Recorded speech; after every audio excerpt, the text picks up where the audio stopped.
Ndugu zangu wapendwa, karibuni katika tafakari ya neno la Mungu, na leo tunatafakari masomo ya Dominika ya tatu ya Pasaka. Somo letu la kwanza linatoka katika kitabu cha Matendo ya Mitume sura ya pili aya ya 14 na ile aya ya 22 mpaka aya ya 28. Somo la pili ni waraka wa kwanza wa Mtume Petro kwa watu wote sura ya kwanza aya ya 17 mpaka aya ya 21. Huku somo la Injili linatoka katika Injili ya Luka sura ya 24 aya ya 13 mpaka aya ya 35. Karibuni basi ndugu zangu wapendwa, tutafakari kwa pamoja sehemu hii ya maandiko matakatifu, lakini vile vile nipende kuwakaribisha, kuwaalika na kuwaomba nyote ambao bado hamjasubscribe katika channel hii. Bonyeza maandishi yanayoandika subscribe, kisha utabonyeza alama ya kengele itakayofuatia, na hapo utafanyika mwanafamilia na mpendwa sana wa channel hii, lakini vile vile utapata fursa ya kuwa unafuatilia tafakari za neno la Mungu kila mara tu zikipandishwa katika chaneli hii. Na tukianza tafakari yetu siku ya leo na somo la kwanza ambalo linatoka katika kitabu cha Matendo ya Mitume sura ya pili aya ya 14 na aya ya 22 mpaka aya ya 28. Tunafahamu wazi ya kwamba ni mwinjili Luka pekee ambaye amefanikiwa kuandika mwendelezo wa injili yake.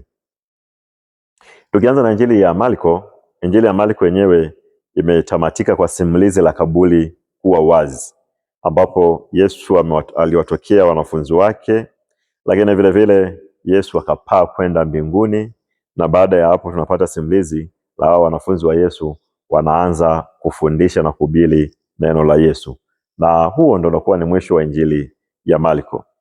Injili ya Mathayo yenyewe inatamatika kwa Yesu kuwatokea akina mama, kuwatokea mitume na baadhi ya wanafunzi wengine wa Yesu, lakini mwishoni kabisa mwa injili hii ya Mathayo, Yesu anawatuma wanafunzi wake sasa waende ulimwenguni kote, wakafundishe, wakahubiri na wawabatize watu, wawafanye wawe watoto wa Mwenyezi Mungu. Hiyo inakuwa ni mwisho wa injili ya Mathayo. Injili ya Yohane yenyewe inatamatika kwa matokeo kadhaa ya Yesu, lakini mwisho Yesu anawapa mitume wake wajibu, hususan Petro anampa wajibu wa kutunza na kuongoza na kulisha kondoo wake, kulichunga kanisa. Na huo unakuwa ni mwisho wa injili ya Yohane.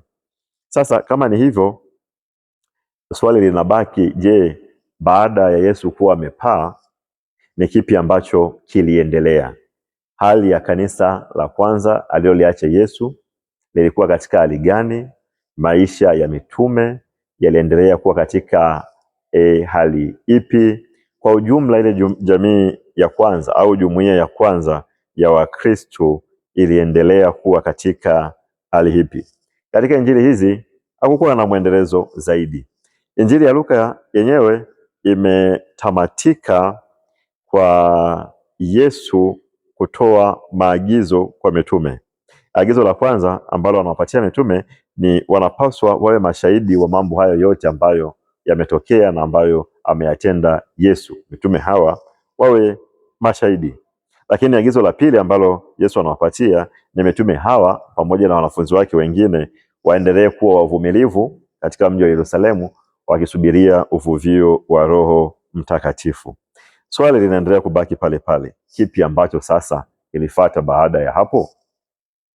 Ndio mwinjili Luka anatufahamisha yaliyofuata baada ya hapo katika toleo la pili la injili, ambalo lenyewe sio injili, ni kitabu cha Matendo ya Mitume. Luka anaeleza hatua kwa hatua namna ambavyo kanisa lilipata kukua, kuchanua kuanzia Palestina mpaka kufikia katika mji wa Rumi. Na kiini cha mafundisho au ujumbe unaopatikana katika kitabu cha Matendo ya Mitume unatoka katika sura ile ya kwanza aya ya 8, ambayo inasema, na ninyi mtakuwa mashahidi wangu katika Yerusalemu, Yudea, Samaria na mpaka miisho ya dunia. Kwa hiyo kitabu hiki cha Matendo ya Mitume kimezunguka agizo hilo la Yesu, kuonyesha mitume pamoja na wanafunzi wa Yesu na wafuasi wengine wa Yesu jinsi ambavyo walivyokuwa mashahidi kuanzia katika mji wa Yerusalemu, Yudea, Samaria na mpaka miisho mingine yote ya dunia. Katika somo letu la kwanza tunasikia linatoka katika sehemu ya kwanza ya kitabu cha Matendo ya Mitume. Na somo letu la kwanza ni hotuba ya kwanza ya Baba Mtakatifu wa kwanza, yaani Petro mtume, siku ya Pentekoste. Katika somo hili na katika hotuba hii ya kwanza ya mtume Petro, anaeleza mambo makubwa matatu. Jambo la kwanza ambalo anaeleza Petro, anaeleza juu ya kifo cha Yesu. Jambo la pili, anaeleza juu ya ufufuko wa Yesu, na jambo la tatu, anaeleza juu ya utukufu wa Yesu. Kwa hiyo Petro akiwa kama baba mtakatifu wa kwanza analifundisha kanisa, ile jumuiya ya kwanza ya Wakristo, na anawafundisha juu ya mambo makubwa matatu katika hii sehemu ni sehemu tu ya hotuba ile ambayo aliyoitoa katika siku ya Pentekoste, ambayo leo ndiyo somo letu la kwanza. Anawaelekeza na kuwafundisha waumini hawa juu ya mambo matatu: juu ya kifo, juu ya ufufuko na juu ya utukufu atakaopata Kristo. Na Petro anaeleza mambo haya akihusianisha na maandiko ya Agano la Kale, na anatumia somo la Zaburi sura ya 16 aya ya 8 mpaka aya ya 11. Katika Zaburi hii ilitabiri juu ya ujio wa Kristo Masia, ambaye Masia huyu tumaini lake kubwa lilikuwa kwa Mungu, na kama ni hivyo basi Masia huyu Mwenyezi Mungu asingeacha mwili wake uozee kaburini, kwa sababu alimtumaini Mwenyezi Mungu. Ndio maana baada ya kifo chake Mwenyezi Mungu alimfufua. Sasa swali linabaki kwamba nini lilikuwa ni lengo na adhima ya kifo na ufufuko wa Yesu? Jambo hilo ni jepesi kabisa. Tunafahamu ya kwamba Kristo hakuja hapa duniani kwa ajili ya kutalii, hakuja duniani kwa ajili ya kuzurura, wala Yesu hakuja duniani ili abadilishe mazingira, apate mazingira ambayo atapungwa upepo. Sasa mazingira ya mbinguni kule yamemchosha, sasa anahitaji labda kuja duniani afanye utalii katika miji ya hapa duniani, azunguke Samaria, azunguke Yerusalemu, azunguke maeneo mbalimbali ya Uyahudi. Hapana. Wala Yesu hakuja duniani kwa sababu sasa mbinguni labda kumekuwa kuna joto sana, sasa amekuja duniani kwa ajili ya kupunga upepo. Hapana. Adhima Yesu haikuwa hiyo. Adhima Yesu kuja duniani tunaweza tukailinganisha katika mazingira yetu ya kawaida kabisa, ili tuweze kupata uelewa mpana na majeshi.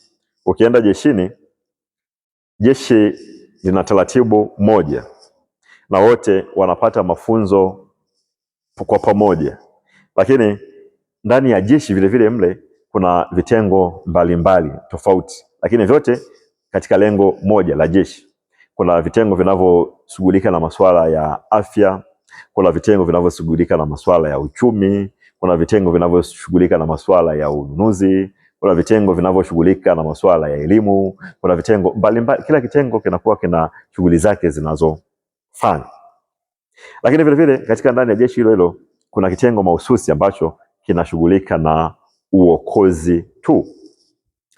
Wakati wa majanga, inapotokea ajali, inapotokea moto, inapotokea, linakuwepo kitengo maalum ambacho chenyewe lengo lake kubwa ni kushughulika na uokoaji wa majanga hayo. Mfano, janga la moto, kuna kitengo kwa ajili ya zimamoto, chenyewe hiki kinashughulika na majanga ya moto.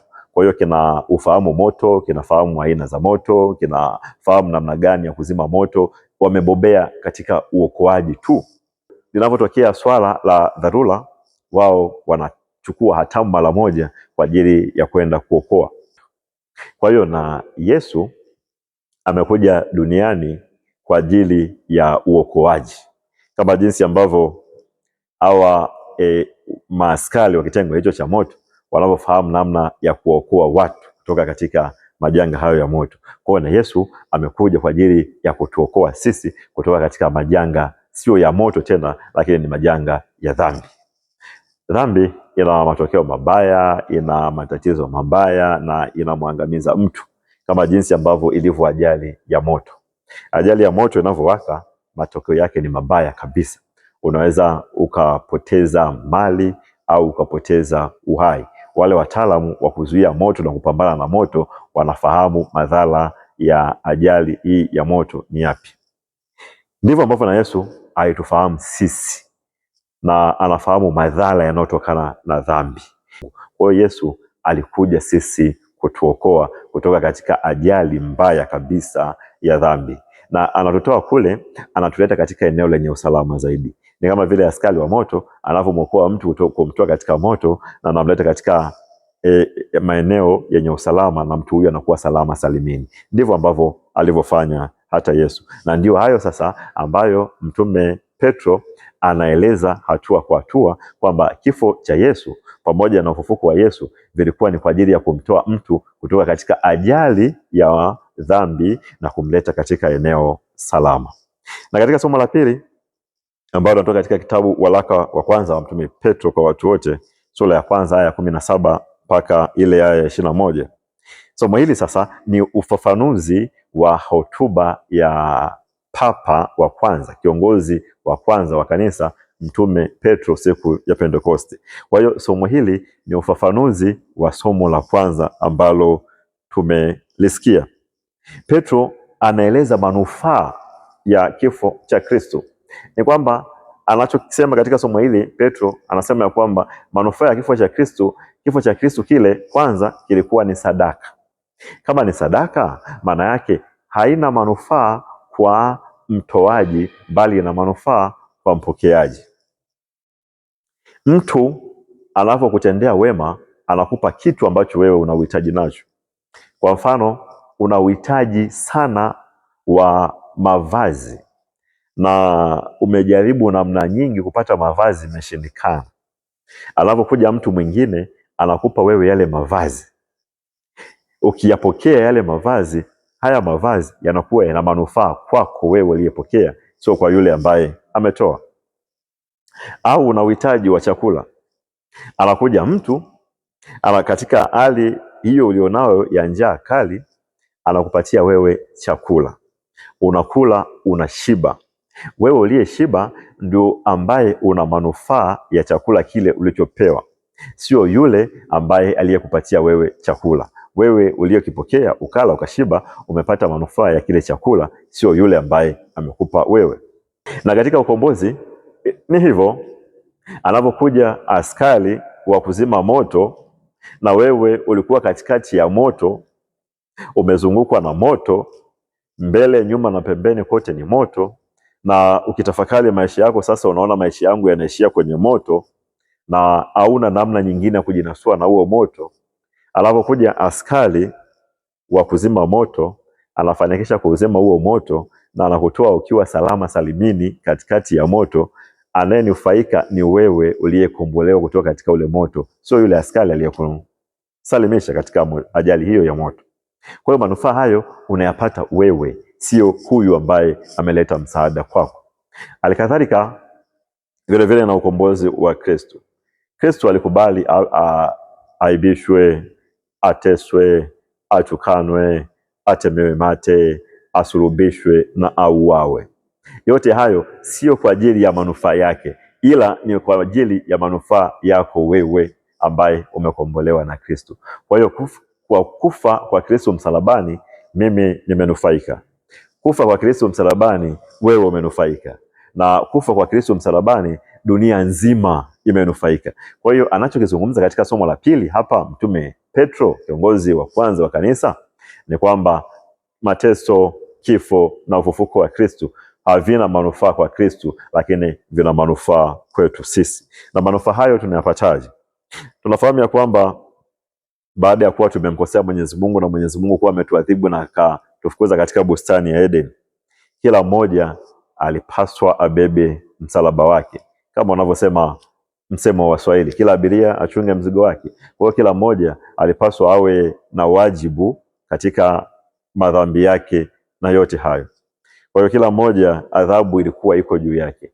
Kama Kristo alivyokufa msalabani ili uweze kuingia katika ufalme wa Mungu, ulipaswa vile vile na wewe ufe msalabani hivyo hivyo. Kama Kristo alivyosulubiwa ili uweze kuingia katika ufalme wa Mungu, ulipaswa na wewe usulubiwe vile vile uweze kufanya malipizi ya dhambi zako. Na kwa sababu adhabu hiyo ilikuwa ni ngumu kabisa na hakuna mtu yeyote ambaye angeweza kufanya malipizi hayo, Mwenyezi Mungu akaamua kuingilia kati kwa kumtuma mwanawe wa pekee ili atulipie sisi madeni yetu. Hicho ambacho Mtume Petro anatuambia katika somo la pili, ufafanuzi wa hotuba yake ya kwanza aliyotoa siku ya Pentecost, kwamba Kristo alivyotulipia sisi deni letu ni kwa ajili ya manufaa yetu sisi wanadamu. tuwe na amani, tuwe na uhuru na tumpende zaidi Mwenyezi Mungu. Kwa hiyo kifo cha Kristo msalabani kilikuwa ni kifo cha kisadaka, katika tafsiri ya kwamba kifo hicho ni kwa ajili ya manufaa yetu sisi wanadamu, sio manufaa ya Kristo mwenyewe. Kwa hiyo kama ni hivyo, kuna mambo machache ya kuzingatia, ya kwamba kumbe imani na kumwamini Mwenyezi Mungu kuna manufaa kwetu sisi, sio kwa Mungu. Kumbe kusikiliza neno la Mungu na kuyafata maongozi ya Mungu kuna manufaa kwetu sisi, sio manufaa kwa Mungu. Kwa ujumla sasa, wokovu wa mwanadamu una manufaa kwa mwanadamu mwenyewe, na kinyume chake kukosa wokovu ni hasara. Kama ni hasara, ni hasara kwa mwanadamu mwenyewe. Kumbe kumwamini Kristo ni manufaa kwa mwanadamu mwenyewe, sio manufaa kwa Kristo, na kuto kumwamini Kristo ni hasara kwa mwanadamu mwenyewe, sio hasara kwa Kristo. Kumbe kuwa na uchaji wa kimungu ndani ya moyo wa mtu ni manufaa kwa mtu mwenyewe, sio manufaa kwa Mungu. Ina faida kubwa sana kwa mwanadamu mwenyewe zaidi hata na ilivyo kwa Mungu. Na katika somo la Injili ambalo tunatoka katika Injili ya Luka sura ya 24 aya 13 mpaka aya 35, hii Injili inatufahamisha habari ya safari ya wanafunzi wa Emmaus. Walikuwa na wanafunzi wawili ambao mmojawapo anatajwa kwa jina la Kleopa, na huyu Kleopa anasadikika ndio ambaye aliyekuwa kaka wa Yosefu, baba mlishi wa Yesu Kristo, na mwanafunzi mwingine ambaye hatajwi kwa jina. Wanafunzi hao wawili wanafunga safari ndefu ya kutoka Yerusalemu kwenda mpaka katika mji wa Emmaus.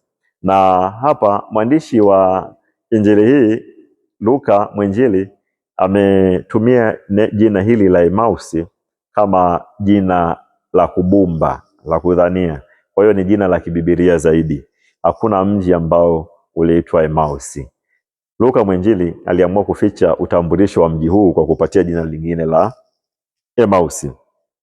Lakini tunaelezwa kwamba umbali kutoka katika mji wa Yerusalemu kwenda katika mji huu wenye jina la kubumba la Emmaus inakadiriwa kuwa ni stadia 60, na stadia 60 ni sawa na kilomita 11 kutoka Yerusalemu.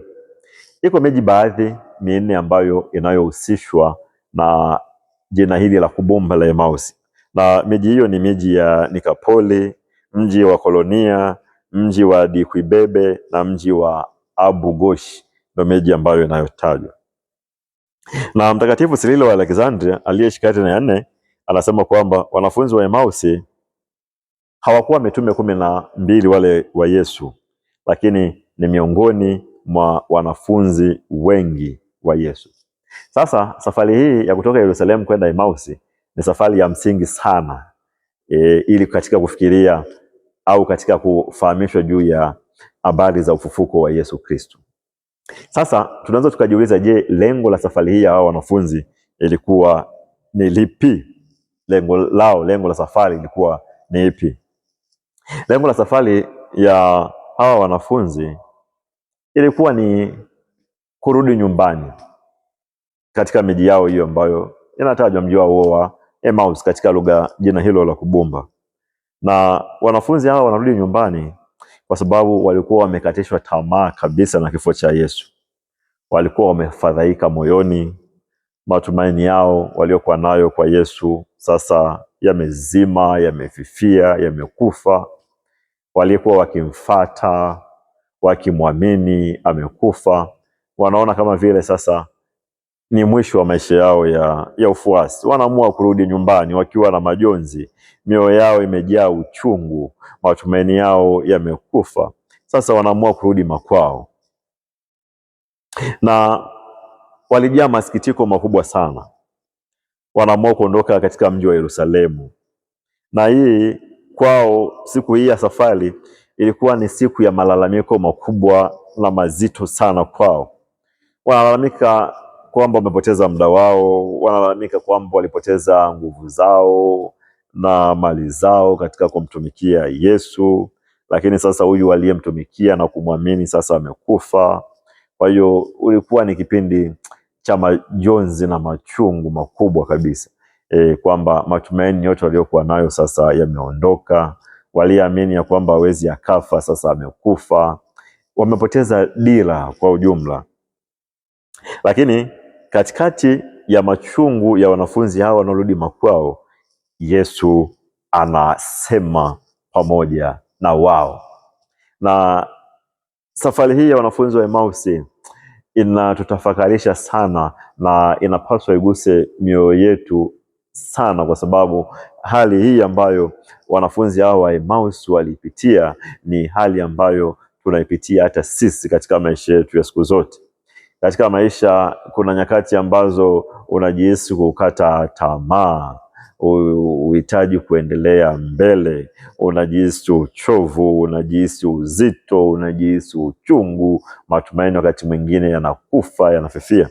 Lakini jua katika hali kama hizo Yesu anaongea na wewe. Kwa hiyo Yesu anaongea na wanafunzi hawa na anawafahamisha juu ya ufufuko wake katika kumega mkate, na wao wanaamini na wanatambua kumbe aliyekuwa akiongea na sisi, akitufunulia habari za maandiko, jinsi ambavyo Kristo atazaliwa mpaka atakavyokufa, kumbe ndiye Yesu ambaye tuliyekuwa naye. Kwa hiyo yale matumaini yaliyokufa ya wanafunzi hawa yanauishwa, wanarudi tena Yerusalemu, wanashuhudia kwamba kumbe Kristo japokuwa alikufa, amefufuka, yuko hai na hatakufa tena. Yale matumaini yaliyopotea yanarudi upya, na yanarudi kwa hali mpya na kwa morali kubwa na ya juu zaidi. Sasa ndugu zangu, jambo ambalo ningependa tafakari Dominika hii ya leo, tufahamu ya kwamba matatizo ni sehemu ya maisha, na matatizo hayatatuliwi kwa kuyakimbia. Matatizo ni fumbo. Hatua ya kwanza ya kuyatatua matatizo ni kuyakabili matatizo. Katika safari ya maisha yana hatua, lakini vile vile yana vituo. Hilo tunapaswa tulifahamu kabisa. Maisha yetu hapa duniani yako katika hatua, lakini ni hatua yenye vituo. Kuna hatua ya kuzaliwa mtoto, na kuna hatua sasa zinafuata za ukuaji. Atatambaa, atatembea, atakimbia, atakuwa kijana, atakuwa makamo, atakuwa mzee. Hizo ni hatua mbalimbali katika maisha yote, yana hatua. Hata kwa wanafunzi vile vile kuna hatua ya kwanza, shule ya msingi, sekondari, chuo, hivyo maisha yanaenda kwa hatua. Na hatua zote hizi za maisha tulizonazo ni hatua ambazo zina vituo vile vile. Ukifunga safari ya kutoka Geita kwenda Dar es Salaam, kuna vituo mbalimbali utakuwa na vipita katikati. Utapita Mwanza, utapita Shinyanga, utapita Nzega, utapita Dodoma, utapita mpaka utafika kule. Kuna vituo mbalimbali, na ndivyo maisha yetu ya siku zote kabisa yalivyo. Yawe maisha ya kiimani, yawe maisha ya duniani, maisha yote yanaenda katika vituo. Vituo hivi havikusimamishi kwa lengo la kupoteza muda wako, kwamba utapoteza muda hapo, utakaa utazubaika na safari na nini. Hapana. Lakini vituo hivi vina malengo makubwa mawili. Utasimama katika vituo hivi ili uweze kupata nguvu zaidi ya kuendelea na safari, au utasimama katika vituo hivi uweze kuitafakari safari yako, kwamba unakoenda ndiko ambako unapaswa kwenda, au umekosea njia urudi. Hilo ndilo lengo msingi la vituo. Kwa hiyo katika maisha vile vile viko vituo, na vituo vya maisha yetu hapa duniani ni magumu. Utasimama katika kituo cha magumu, utasimama katika kituo cha machungu, utasimama katika kituo cha magonjwa, utasimama katika kituo cha umaskini, utasimama katika kituo cha tabu, utasimama katika kituo cha kuchekwa, utasimama katika kituo cha kudhihakiwa na kudhalilishwa, utasimama katika kituo cha kufukuzwa kazi, utasimama katika kituo cha kutengwa, utasimama katika kituo cha kutukanwa. Vituo viko vingi sana, lakini kumbuke kwamba vituo hivi vina malengo makubwa mawili: kukupumzisha na safari hiyo ya maisha, lakini vile vile kutafakari zaidi njia ambayo unayopaswa kwenda. Wanafunzi hawa wa Emmaus katika safari yao ya kumfuata Kristo walisimama katika kituo cha kifo cha Kristo, na hapo wakakosa mwelekeo kabisa. Lakini Yesu anawafahamisha kwamba wanapaswa waendelee. Yuko pamoja na wao katika vituo vya maisha. Ndivyo vituo ambavyo Yesu anasema na sisi. Halikadhalika hata wanajeshi wakiwa vitani, watapigana vita, watapigana, lakini kuna muda watasimama katika vituo, watarudi nyuma katika vita, na hiyo wanaita wao retreat. Watakaa katika kituo hicho, watatafakari, tumepoteza silaha kiasi gani, tumepoteza wanajeshi wenzetu kiasi gani, mbinu zetu zimefanya kazi kwa kiasi gani, tumefanikiwa kwa asilimia ngapi, tumeshindwa kwa asilimia ngapi, na tufanye marekebisho yapi. Ndilo lengo la vituo katika maisha. Kwa hiyo hata magumu, shida na yote tunayokutana nayo yana lengo ya kutukumbusha ya kwamba tunapaswa tupumzike, tumpe Mwenyezi Mungu nafasi na tutafakari zaidi tunakoenda. Kumbe matatizo katika ulimwengu huu hayatatuliwi kwa kuyakimbia, bali yanatatuliwa kwa kuyakabili. Na katika matatizo hayo Yesu mwenyewe anasema pamoja na wewe. Tafakari hii ya leo imeletwa na mimi Padre Kefa wa Jimbo Katoliki la Geita. Ubariki na kulinda Mungu Mwenyezi, Baba na Mwana na Roho Mtakatifu.